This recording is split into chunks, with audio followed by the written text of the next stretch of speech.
Why would a nuclear war start? The lingering fear the war in Ukraine could evolve into a nuclear conflict. What would trigger the unimaginable decision to launch such devastating weapons? It doesn't appear that North Korea wants to slow down its nuclear weapons program.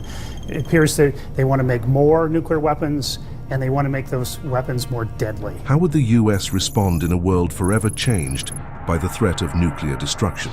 For this military coalition, it's also intended to send a clear message to its would-be adversaries.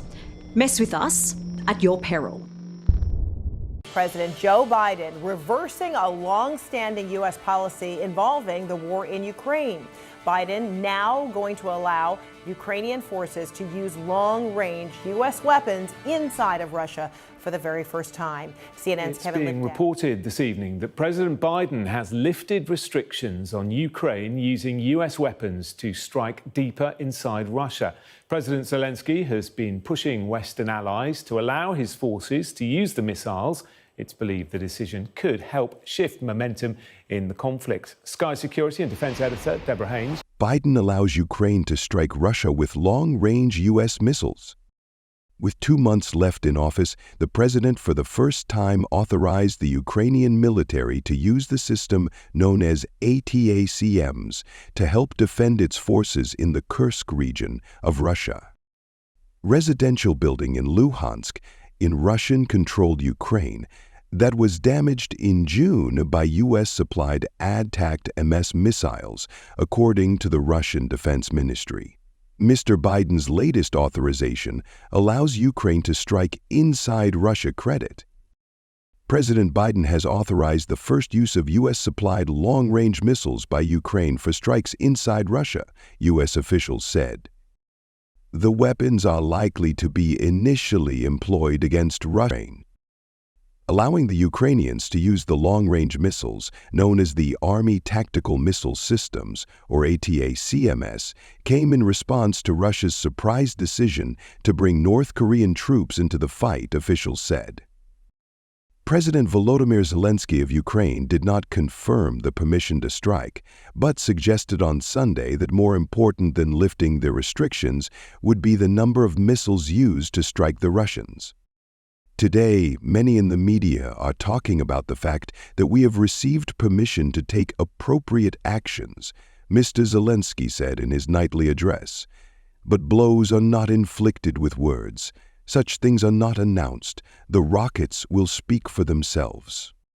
Mr. Biden began to ease restrictions on the use, including North Korean troops, on dug-in Ukrainian positions in Kursk, with the goal of retaking all of the Russian territory that the Ukrainians seized in August. Then, U.S. officials have become increasingly concerned about the state of the Ukrainian army, which has been stretched thin by simultaneous Russian office with a stated goal of quickly ending the war.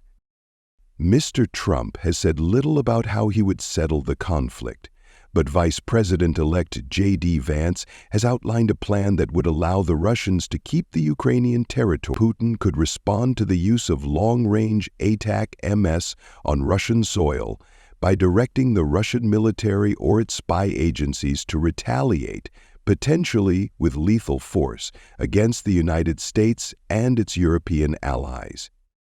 The assessment warned of several possible Russian responses that included stepped-up acts of arson and sabotage targeting facilities in Europe, as well as potentially lethal attacks on U.S. and European military bases.